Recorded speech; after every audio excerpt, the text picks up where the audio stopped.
Jack, and I'm transgender. Let me take a guess at some of the thoughts that might be running through your head right now. Transgender, wait, does that mean that they're actually a man or actually a woman? Wonder if he's had the surgery yet. Oh, now I'm looking at his crotch. Look to the right, that's a safe place to look. Yes, I knew it. No real man has hips like those. My friend's daughter is transgender. I wonder if they know each other. Oh my gosh, he is so brave. I would totally support his right to use the men's bathroom. Wait, but how does he use the bathroom? How does he have sex? Okay, let's stop those hypothetical questions before we get too close for my comfort. I mean, don't get me wrong, I did come here today to share my personal experiences being transgender, but I did not wake up this morning wanting to tell an entire audience about my sex life. I mean, of course, that's the problem with being trans, right? People are pretty much always wondering how we have sex and what kind of equipment we're working with below the belt. Being trans is awkward. And not just because the gender I was assigned at birth mismatches the one I really am. Being trans is awkward because everyone else gets awkward when they're around me. You know, people who support me and all other trans people wholeheartedly are often so scared to say the wrong thing, so embarrassed to not know what they think they should, that they never ask. And part of what was so nerve-wracking about coming out as transgender was knowing that people wouldn't know what I meant. And when someone comes out as gay, people know what that means. But when you come out as trans, you have to face the misconceptions that will color other people's impressions of you even after you've educated them. And you will have to educate them. When I came out, I wrote a 10-page encyclopedic document with a zip file attachment of music and videos that I sent to every single person I came out to. And I kept in my email signature for months afterwards, because you also don't ever stop coming out. I came out to the accountant helping with my taxes, and the TSA agents who didn't know which one of them should pat me down, the man or the woman. I mean, I just came out to everyone watching this. When I came out to my dad, to my great relief, he was totally cool with me being trans. But as soon as I started talking about physically transitioning, he freaked. And I quickly realized it was because he, like so many other people, think that physical transition means just one thing: the surgery. Now listen, if there were one magical surgery that could turn me into a tall, muscular, societally perfect image of a man overnight, I'd sign up in a heartbeat. Unfortunately, it isn't that simple.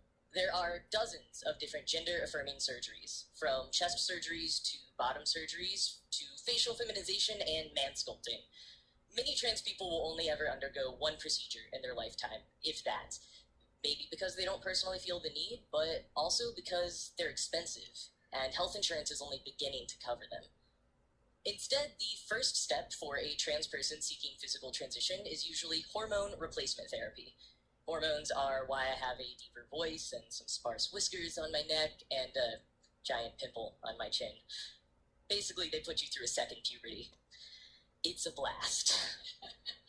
Now, because our transitions are slower and steadier than historic misconceptions can lead people to believe, there can be some confusion about when to call someone by their new name and pronouns. There's no distinct point in physical transition at which a trans person becomes their true gender. As soon as they tell you their new name and pronouns, that's when you start using that name and pronouns. And I know it can be difficult to make the change. You might slip up here and there. I've slipped up myself with other trans people. But, I always think to myself, if we can change from calling Puff Daddy to P. Diddy, and if we apologize profusely when we use the wrong gender pronoun for someone's pet cat, I think we can make the same effort for the real humans in our lives. Now, there is no topic that makes other people more awkward about trans people than public bathrooms. The bathrooms, the latest political flashpoint for LGBT opponents. Here's a fun fact about bathrooms. More U.S. congressmen have been convicted of assaulting someone in a public bathroom than trans people have been.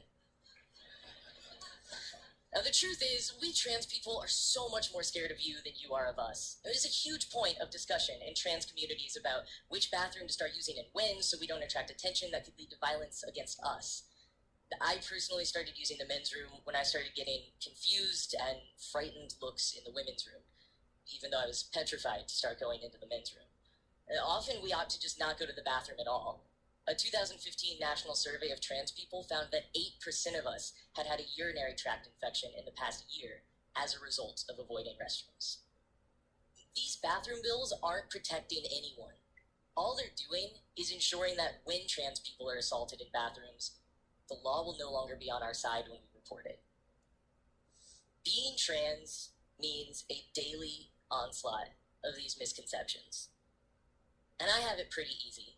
I am a white, able-bodied guy sitting nearly at the peak of Privilege Mountain. For non-binary people, for trans women, for trans people of color, it is so much harder. So I've given you a starter pack of trans knowledge that I hope will lead to more learning on your own. Talk to trans people. Listen to us. Amplify our voices. Take the heat off of us and educate those around you so we don't have to every time. Maybe someday when I say, "Hi, I'm Jack, and I'm transgender," the only response I'll get is, "Hi, nice to meet you." Thank you.